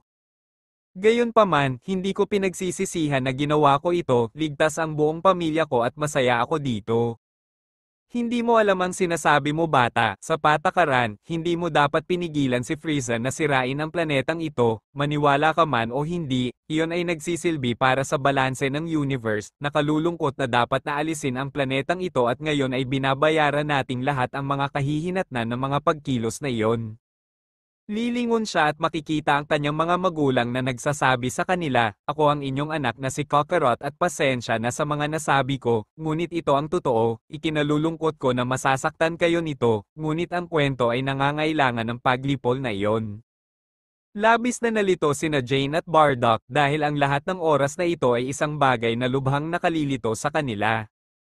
At para sa kanila, iyon ay isang bagay na walang paliwanag, hindi nila naiintindihan kung ano ang nangyayari, ngunit alam nila na ang taong ito ay kanyang anak dahil sa parehong hitsura bilang Bardock, bagamat hindi nila maintindihan kung bakit tinawag niya ang kanyang sarili bilang Goku. Ang tanging nakakaunawa sa nangyayari ay sina Goku, Beerus at Whis, dahil mayroon silang kaalaman tungkol sa panghihimasok sa oras at naglakbay sa pagitan ng mga timeline. Sasabihin ng batang si Goku, kaya kung gusto mong masira ang planetang ito, bakit ngayon gusto mo itong iligtas kung si Beerus ang nagbabalak na sirain ito? Iyan ay isang bagay na mauunawaan mo sa paglipas ng panahon, bata. Sa ngayon, hindi mo ito maiintindihan. Ang oras mismo ang magsasalita para sa akin at doon mo maiintindihan ang lahat. Sa ngayon, kailangan mo lang maghintay. At ano ang plano mong gawin ngayon? Alisin si Mr. Beerus, kung ano ang nasa isip mo, dapat alam mo na imposible sa ngayon. Pasensya na kung pinaniwala kitang papatayin ko siya, wala iyon sa kakayahan ko, at kung magagawa ko ay hindi ko rin gagawin. Ang taong ito ay hindi masamang tao, siya ay medyo pabago-bago, ang pag-alis sa kanya ay hindi ang tamang bagay na gawin, ang aking plano ay nakasalalay sa isang bagay na ganap na naiiba. Nakikita ko sayan, wala kang planong alisin ako, ito ay isang matalinong desisyon sa iyong bahagi, ngunit sa kabilang banda, isang hangal na desisyon ang makialam sa sandaling ito. Hindi ko kayang magambala, kinamumuhian ko ito sa buong pagkatao ko, kaya kailangan mo ring maalis sa planetang ito. Hindi rin naiintindihan ni Haring Vegeta ang lahat ng ito, ngunit patuloy siyang nagsusumamo ng awa sa God of Destruction Beerus. Ngunit hindi siya pinakinggan ni Beerus at sa isang suntok, naiwan siyang nawala ng malay sa lupa. Makikita ni Vegeta ang kaganapang ito at aabalahin siya hanggang sa puntong gustong salakayin ang God Beerus. Ang galit na ito ay ilulunsad ang kanyang sarili laban kay Beerus, ngunit si Goku bilang isang bata na may kaunting lakas ay pipigilan siya at sasabihin sa kanya, "Huwag kang makisali Vegeta, wala kang kwenta kumpara sa kanya, huwag kang gagawa ng kahangalan dahil lang sa galit, alam kong hindi ako ang pinakamahusay na halimbawa, ngunit mga tuwiran bago gumawa ng mga bagay." Ito ay magpapakalma kay Vegeta, at si Goku ay sinabi kay Vegeta na huwag gumawa ng isang bagay na kahangalan. Sasabihin ni Goku mula sa hinaharap ang iba na huwag lumaban dahil maaari silang masaktan. Pumaitaas ang lahat at nakinig kay Goku. Sa sandaling iyon, magiging Super Saiyan si Goku, at gagamitin niya ang Super Saiyan Blue at pagkatapos ay Ultra Instinct, na ikinagulat ng lahat. Natigilan ng anghel na si Whis, nakakagulat, marahil ay isang mortal ang nakarating sa ganoong antas, ito ay isang bagay na kahit na ang mga Diyos ay hindi nakayanan, ito ay ang Ego-Hoste Doctrine, isang pamamaraan kung saan ang iyong katawan ang tumutugon para sa iyo, isang bagay na ngayon ay halos mga anghel lamang ang nagtataglay at nangingibabaw. Magugulat si Goku na makitang naabot ni Goku nang hinaharap ang ganoong estado, dahil alalahanin natin kung kailan muling isinilang si Goku, hindi pa niya nagagamit ang estadong iyon at lubos na walang kamalay-malay, kaya naman nagulat siya. Hindi lamang ipinakita ni Goku nang hinaharap na taglay niya ang Ultra Instinct, ngunit ipinakita rin niya na pinagkadalubhasaan niya ang Ultra Instinct, isang bagay na hindi maunawaan ng lahat na naroon. Sa sandaling iyon, ipinosisyon ni Goku mula sa hinaharap ang kanyang sarili upang lumaban. Makikita ito ni Beerus at mananatili lamang sa parehong posisyon, ngunit ang kanyang mga braso ay nakakross, ngunit si Goku sa sandaling iyon nang walang anumang babala ay aatake sa kanya, malaki ang tiwala ni Beerus na hindi niya akalain na tatamaan siya ni Goku. Ngunit gayunpaman, napakabilis niya kaya natamaan niya ito sa tiyan na nag-iwan kay Beerus na naghahabol ng hininga. Hindi na masama, hindi ko inaasahan ang pag-atake ng ganoon, nakikita kong malakas ka. Titingnan siya ni Beerus at sa isang iglap ay lalabas siya sa ibabaw niya, sinusubukang hawakan siya sa ulo, ngunit si Goku ay magbibigay ng isang pagkilos na halos nauuna dito upang magbigay ng isang malakas na sipa kay Beerus, na naging dahilan upang bumagsak siya sa mga gusali sa lugar. Hindi pwede, nasira ang bahay ko, ngayon ano ang gagawin ko, sabi ng isa sa mga naninirahan sa planeta. Si Goku ay lalapit ng sobrang bilis upang maglunsad ng isa pang suntok. Ngunit papagitnaan ni Whis ang dalawa at pipigilan niya sila, na sinasabi, "Kailangan ninyong huminto, kung magpapatuloy ang labanang ito ay mawawasak nito ang planeta, itong simpleng planeta, hindi ito idinisenyo upang suportahan ang mga dami ng kapangyarihan at enerhiya, sa anumang sandali maaari itong bumagsak at ganap na sirain ang sarili." Tumahimik ka Whis, sa tingin mo ba may pakialam ako sa planetang ito, lumayo ka rito, hayaan mo akong lumaban, huwag kang makisali, inis na sabi ni Beerus sa kanya. Paumanhin Mr. Beerus, naisip ko na mahalagang malaman mo ang impormasyong ito. Sasalakayin ni Beerus si Goku ng sobrang galit at pareho silang nagkaroon ng pantay na laban, to the point na walang nakakakita sa mga galaw nilang dalawa. Sa laban na iyon, ang nakikinabang ay si Goku nang hinaharap siya ay higit na nakahihigit sa Beerus sa sandaling iyon. Lahat ng suntok at atake ni Beerus ay madali lang niyang nakakounter, tila sa wakas ay nakaharap na ni Beerus ang isang tao para humingi ng awa sa kanya, ngunit siya ay mali. Matatawa si Beerus sa sandaling iyon na nagsasabing, akala mo talaga mas hihigit ka sa akin Saiyan, naisip mo na ang isang mortal na may pag-iral ay limitado at maikli tulad ng sa iyo ay maaaring harapin ako, isang God of Destruction na may libu-libong taong karanasan, iyon ay magiging katawa-tawa. Mag-iisip si Goku nang hinaharap, kung gayon, ito ang gusto niyang mangyari, sa wakas, ipakita ang lahat ng kanyang kapangyarihan, mukhang nagtagumpay naman siya, ito na talaga ang hinihintay niya. Si Goku ay titingin sa mga mata ng hinaharap na Goku, at sa sandaling iyon ay mapapansin niya ang isang bahagyang ngiti sa kanyang mukha, na nagpalagay sa kanya na ito ay bahagi ng kanyang plano, at talagang hindi siya nagkamali. Alam ni Whis na kakaiba ito at sinabi kay Beerus na mas mabuting huminto na. Dahil hindi naman umimik ang Saiyan, sa kasong ito, siya ay matalino, alam niya kung ano ang kanyang ginagawa. Ngunit gagawin muli ni Beerus, hindi papansinin ang mga salita ni Whis at gagawin ang gusto niya. Kaya't sa sandaling iyon, ilalabas ni Beerus ang lahat ng kanyang kapangyarihan at magbibigay ng isang malakas na hiyaw na nagpayanig sa buong universe. Ang mga naninirahan sa kabilang planeta kahit papaano ay naramdaman ito, at kahit papaano ay nagsimula rin silang makaramdam ng panginginig at takot dahil sa lakas na kanilang naramdaman ay tila hindi magandang bagay. Samantala sa lugar ni Zeno-sama, nakita ni Great Zeno-sama ang nangyari. Ngayon ay tila isang Goku mula sa ibang timeline ang lumitaw dahil sa pagiging alerto ng kasaysayan.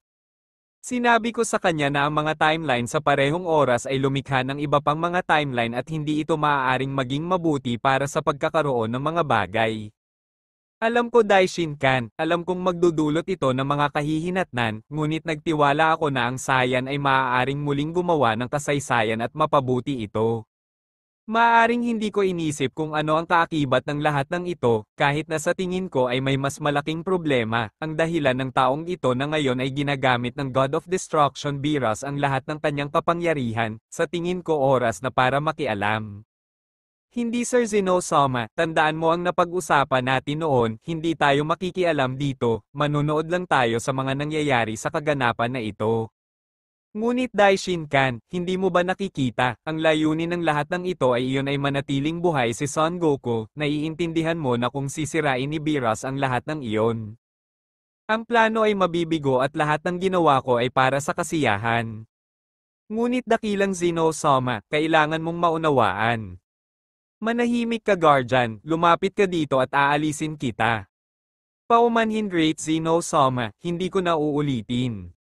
Dakilang Zeno-sama, siguro nanggaling ang Saiyan na iyon sa hinaharap, alam niya ang ginagawa niya.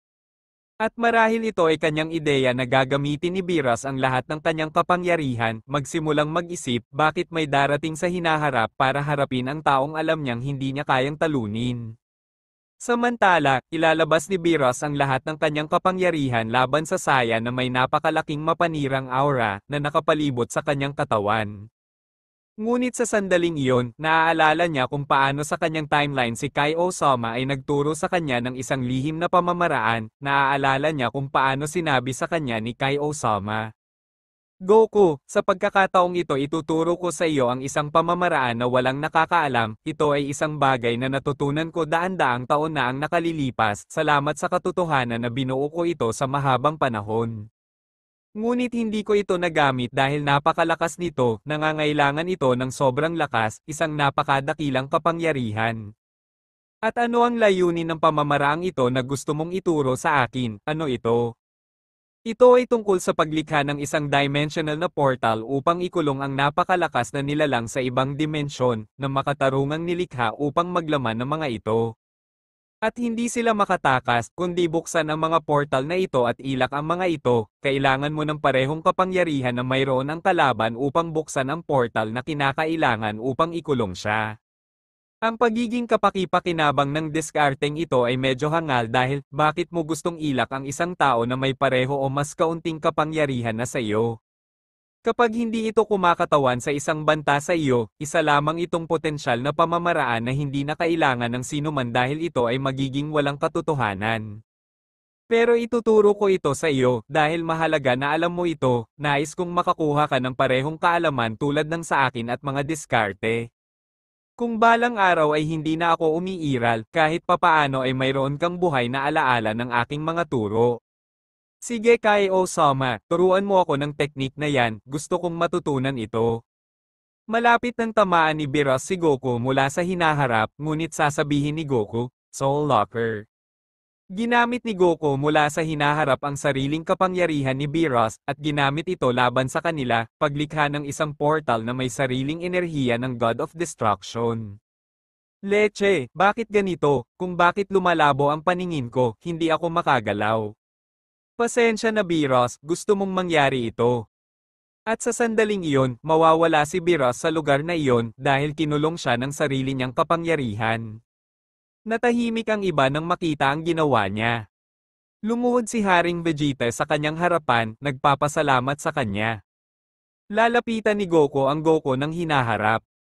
Ngunit ang Goku na iyon ay mahuhulog sa lupa sa normal na anyo, naubos nito ang lahat ng kanyang enerhiya. At may maliit na ngiti niyang sinabi, nagawa ko, kaya ko silang iligtas.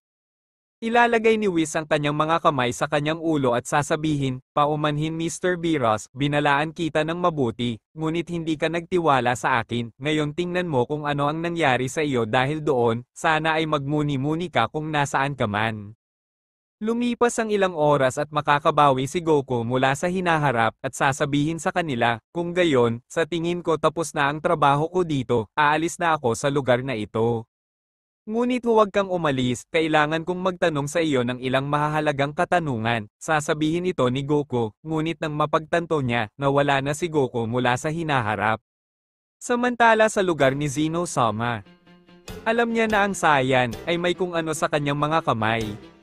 Tama ka Daishinkan, kung gayon ang lahat ay mas mahusay para sa ngayon, tila hindi na natin kailangang makialam, ito ay kapanapanabik na makita kung paano magpatuloy ang lahat ng ito. Mahusay Zeno-sama, sa palagay ko ay hindi ka dapat matuwa, ang seal na iyon ay hindi kayang mapigilan si Mr. Beerus ng matagal. Sa katunayan, tila siya.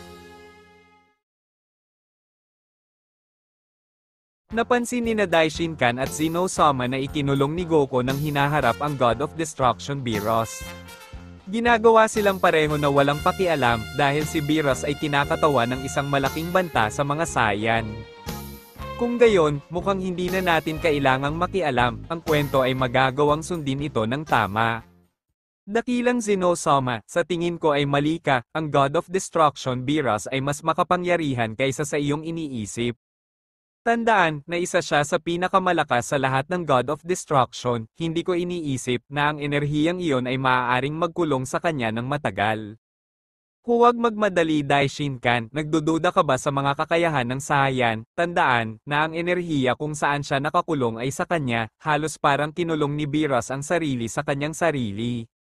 Gayunpaman, mukhang nakalimutan mo na kung bakit siya ang napili bilang God of Destruction, lampas pa dyan ang kapangyarihan niya, kaya siya ang may posisyon.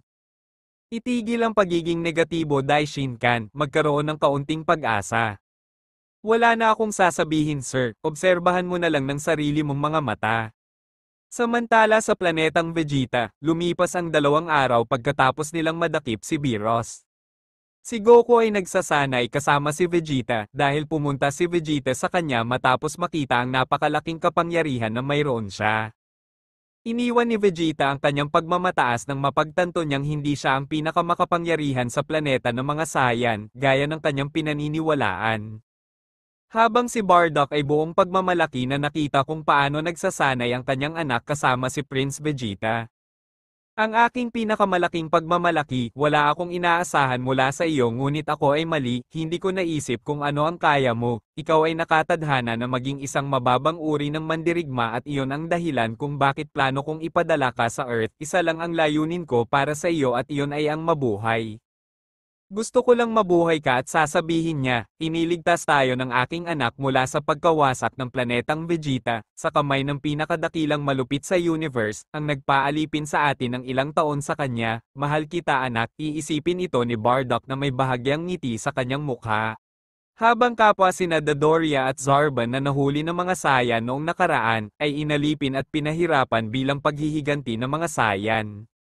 Sinabi sa kanila ni Goku na siya mismo ang pumatay kay Frieza gamit ang kanyang sariling mga kamay, at dahil dito ang mga sundalo ni Frieza ay nagsimulang matakot sa kanya. Si Dodoria at Zarban ay naglilingkod na ngayon sa mga Saiyan ng labag sa kanilang kalooban. Si Haring Vegeta ang nagsamantala sa kanila na walang magawa sa kanya. Inilagay niya ang lahat ng trabaho sa kanila habang ang iba pang mga Saiyan ay kinukutya at dinuduraan sila, ang mga sundalo ay labis na pinahiya, iniwan sila sa sahig na gustong ipaglaban ang kanilang mga sarili, ngunit kapag sinusubukan nila ay pinuputol nila ang isang daliri sa tuwing magtatangka silang lumaban sa kanila, ngayon dahil sila ay magsisilbi lamang bilang mga alipin, ngayon ang mga patakaran ay nagbago. Samantala, gusto rin ni Raditz at ni Vegeta na sanayin sila ni Goku. At sina Goku pati na rin si Vegeta ay magsasanay kasama niya, tinuturuan niya silang dalawa kung paano mag-transform sa isang Super Saiyan. Dapat nilang ituon ang lahat ng kanilang galit at pakawalan ito ng sabay-sabay, dahil ito ay isang kalunos-lunos na bagay na kailangang mangyari at isang bagay na talagang nakakasakit sa kanila, hanggang sa makaramdam ng galit na hindi pa nila naramdaman. Lilipas ang mga linggo, kung saan tuturuan sila ni Goku kung paano makuha ito at sa wakas ay makukuha rin nila ito. Nahigitan ng lahat ng Saiyan na sinubukang pumunta kay Goku para turuan niya sila kung paano maging isang Super Saiyan. Ngunit tumanggi siyang ituro ito sa lahat ng Saiyan dahil maaari itong magdulot ng kawalan ng balanse sa universe na napakaraming tao na may ganoong kapangyarihan. Lilipas ang oras nang mapansin ng mga Saiyan ang isang bitak sa kalangitan, ang lahat ay ganap na lumiwanag, hindi makita ng lahat ang nangyayari, ang maliwanag na liwanag ay nagpalabo sa paningin ng lahat. Mapapansin ni Goku na may masamang nangyayari, hindi pwede, ano bang nangyayari, dahil natakot ang lahat. Titingin siya sa langit at mapapansin kung ano ang nangyayari, ngunit ano ang nangyayari, siya ba, hindi pwede. Sa sandaling iyon ay may bababa sa lupa at sasabihing, Leche Saiyan, akala mo matatakasan mo ako, ngunit paano ka maniniwala na ang immortal ay maaaring magsil sa akin magpakailanman, kahit na sa aking sariling kapangyarihan, kung gaano ka walang muwang Saiyan. Mr. Biros, hinihintay kita, alam kong lalabas ka kahit na matagal, nakakapagod maghintay sa iyo dito ng ilang araw. Hindi ko napansin ang presensyang ito, hindi ka panipaniwala. Alam kong hihintayin mo ako Whis, ngayon panoorin kung paano ko tapusin ang mga nakakainis na Saiyan na ito. Makikita ito ni Haring Vegeta na nagpatulo ng luha sa kanyang mga mata. Dahil naniniwala siyang malaya siya sa banta na iyon. Mr. Biros, ikinagagalak kitang makitang muli, ano ang gusto mo? Itikom mo ang iyong bibig, Haring Vegeta, ikaw ay hamak tulad ng iba. Pero sir, sabi ko tumahimik ka, o gusto mong patayin kita ngayon din. Makikita ito ni Goku at sasabihin, dapat ay naisip ko na ito ay si Lord Biros, naisip ko na hindi iyon magtatagal sa kanya ngunit may bahagi sa akin na naisip na gagana ito, at ano ang plano mong gawin Biros, ano ang iyong plano, sirain ang miserableng planeta na ito, sapat na ang problema mo sa akin, mukhang kailangan ko na naman siyang labanan. Huwag kang mag-alala Kakarot, lalaban din kami. Magiging Super Saiyan sina Raditz at Vegeta at pareho silang ilulunsad ang kanilang sarili laban sa God of Destruction. Hindi, huwag gawin ito, wala kayong laban sa kanya, hayaan niyo akong hawakan ito, pakiusap. Hindi ito papansinin ni Raditz at Vegeta at sasalakayin ang God of Destruction. Makikita ito ng God of Destruction na si Biros, ngunit anong mga hangal, lecheng mga bata. Sa sandaling iyon, si Biros sa isang suntok ay iiwan silang sugatan sa lupa nang hindi makagalaw. Hindi pwede, nakikita ko pa kung saan niya ako inatake, sobrang bilis niya, wala pa akong nakitang ganyan. Mga hangal, sinabi ko sa kanila na umiwas dito, kung sasabihin ko sa kanila, ito ay may dahilan, ngunit hindi nila ako pinakikinggan kaya sila nagkaganito. Sinabi ko sa kanila na ako na ang bahala, may parte doon na hindi nila naiintindihan. Pasensya na kapatid, akala ko madi-distract namin siya. Pinahahalagahan ko ito, ngunit sila ay masyadong mahina, ito ang katotohanan at dapat nilang tanggapin, ito ay isang bagay na ako lang ang makakagawa. Makikita ni Haring Vegeta ang kanyang anak sa lupa at ito ay makakatulong sa kanya sa pamamagitan ng pagdadala sa kanya ng isang recovery capsule. Sa sandaling iyon, si Goku ay magiging isang Super Saiyan Blue God na naghahanda upang lumaban. Saiyan, sa tingin mo ganoon ka kalakas para talunin ako, ano ang iniisip mo na mangyayari ito muli, huwag kang hangal. Samantala sa hinaharap, nakita ni Goku mula sa kabilang timeline kung paano nangyari ang mga bagay sa nakaraan, salamat sa isang hologram na ginawa ni Whis, iyon ay nagbigay daan sa kanya upang makita ang patuloy na kasalukuyan ng nakaraan, at makikita niya kung paanong ang kanyang pagsisikap ay walang kabuluhan, dahil si Beerus ay nakatakas mula sa kanyang seal ng mga kaluluwa, iniwan siyang naguguluhan. Imposible na sa aking pagsisikap na maglakbay sa nakaraan at iligtas sila ay walang kabuluhan, ibinigay ko ang lahat ng meron ako sa laban na iyon para isil siya, tumagal lang ito ng ilang araw, leche, napakalakas nito. Makikita rin ni Beerus na nanunood nito na ang Beerus mula sa kabilang timeline ay nakatakas at sasabihin. Hahaha, wala akong inaasahan sa akin, alam kong makakatakas kami, para ikulong ang isang tulad ko, kailangan mo ng higit pa. At bakit hindi ko binanggit ang alinman sa mga ito nang sabihin ko sa kanya ang tungkol sa plano kong itigil ang kanyang bersyon ng nakaraan, siya ay isang bastos na Mr. Beerus. Kung gayon, sa tingin mo ba masarap sa pakiramdam na tulungan kitang patayin ang sarili ko, haha, kahit na hindi direktang ako, masakit talaga. Natatawang sabi ni Whis, Mr. Beerus, hindi ka nagbabago. At saka, sa tingin mo ba ay may pakialam ako sa buhay ng mga taong iyon, hanggat hindi ito nakakaapekto sa timeline na ito ay walang kaugnayan sa akin. Kailangan kong bumalik muli sa huling pagkakataon at gawin itong mas mahusay, hindi ko maaaring hayaang magpatuloy ang kasaysayan, kung hindi, ang mga eksenang iyon ay dapat mabuhay sa lahat ng mga pinsala. Siyempre hindi Goku, hindi ka nababalik sa nakaraan, isang beses lang kitang pinayagan dahil sapat na ang ginawa mo sa akin, hindi ko nahahayaang gawin mo ulit. Alam mong mabuti, labag iyon sa mga patakaran, sa huli, paparusahan nila ako dahil sayo, alam ni Daishinka na kasabwat ko ito. Mr. Beerus, gagawin ko ang lahat, mangyaring hayaan akong maglakbay muli sa nakaraan, kailangan kong ayusin ito. Sinabi ko na sa iyo Goku, hindi ka nababalik sa nakaraan. Kung tatanggi si Mr. Beerus na tulungan ka, hindi ko magagawa. Tatanggapin ito ni Goku ngunit wala talaga siyang planong maupo, nasa planeta siya ni Beerus. At hihilingin niya kay Whis na ibalik siya sa kanyang planeta. Matapos siyang maiwang mag-isa, at makitang si Whis ay bumalik sa planeta ng God of Destruction Beerus. Pumunta si Goku kay Bulma at tatanungin siya kung maaari siyang lumikha ng isa pang time machine, at ipapaliwanag niya sa kanya kung saang timeline ang gusto niyang puntahan. Ngunit sasabihin ni Bulma na halos imposibleng maglakbay sa nakaraan. Ngunit sasabihin ni Goku na hindi imposible dahil nagawa na niya ito noon pa. Paano mo ito nagawa? Wala kang sinabi sa akin tungkol dito. Sikreto kasi yon, walang makakaalam na naglakbay ako sa nakaraan, salamat sa isang hiling ko sa Dragon Zerama kasama ang Super Dragon Balls, ayaw niyang tanggapin sa umpisa, dahil labag ito sa mga patakaran, pero nagawa kong kumbinsihin siya na pagbigyan ako ng hiling na iyon. Ngunit paano posible na makumbinsi mo ang dragon na gawin ito? Ito ay salamat kay Puar, kaibigan ni Yamcha. Sinabi ko sa kanya na gayahin ang katawan ni Zeno Sama at ayon, nagawa kong linlangin ang dragon. Nang makita niyang si Zeno Sama iyon, hindi man lang niya kinwestiyon ang hiling at pinagbigyan na lang niya ito. At bakit hindi mo gawin ang parehong bagay muli? Dahil pinagbawalan ako ni Mr. Beerus na gawin ito, kung hahanapin ko ulit ang Super Dragon Balls, malalaman niya, kaya naman sa pagkakataong ito kailangan ko ng tulong mo Bulma. Ngunit, sinabi ko sa iyo na halos imposibleng maglakbay sa nakaraan, sa oras na ito, hindi pa ako nakakakuha ng sapat na teknolohiya para magawa ito. Sa ngayon, makakagawa lang ako ng machine para maglakbay sa hinaharap, ngunit hindi sa nakaraan. Ngunit pakiusap, gusto kong subukan mo Bulma, baka hindi pa sapat ang nagawa mo, dapat mayroong isang paraan upang maglakbay sa nakaraan. Hindi mo pa rin sinasabi sa akin kung bakit mo gustong pumunta sa nakaraan, bakit sabik na sabik kang pumunta doon. Kailangan kong baguhin ang timeline, kung hahayaan ko itong dumaloy tulad ng ngayon, makakaapekto ito sa ating timeline. Paano mo malalaman na makakaapekto ito?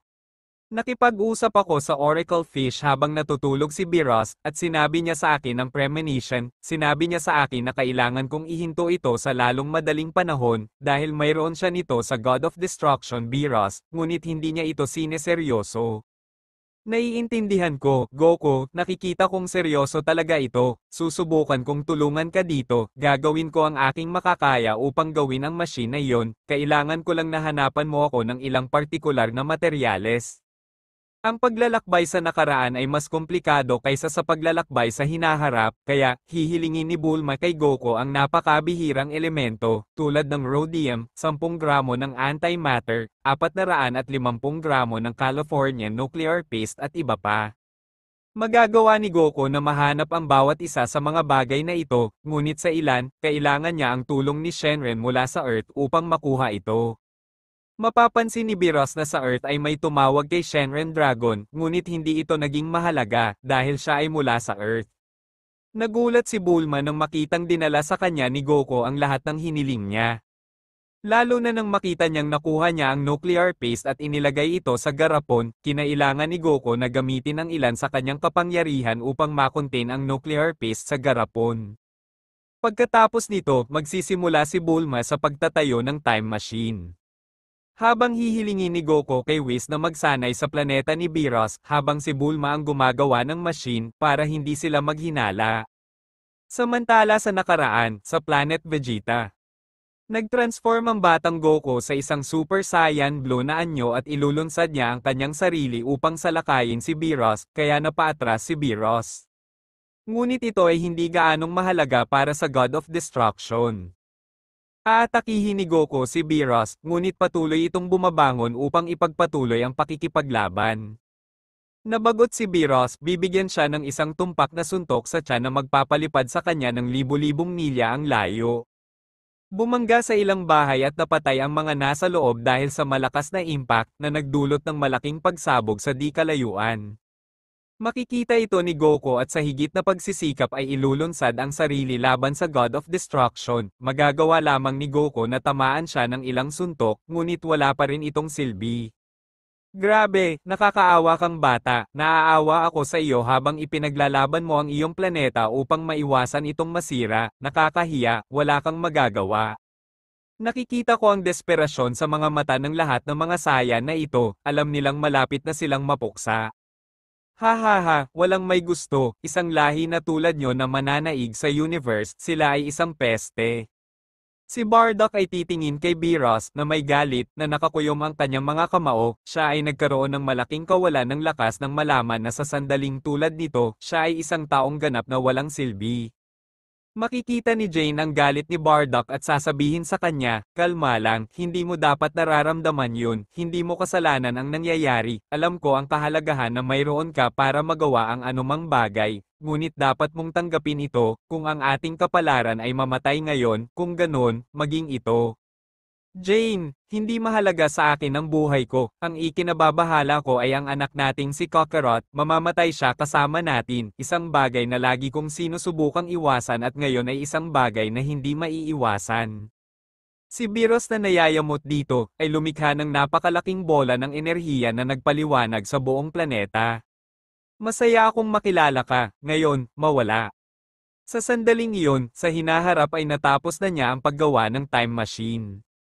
Tila, nagawa niyang makamit ito, humanga sa kanyang sarili na makitang nalampasan niya ang kanyang mga kakayahan. Sasabihin niya kay Goku at magpapasalamat siya dito.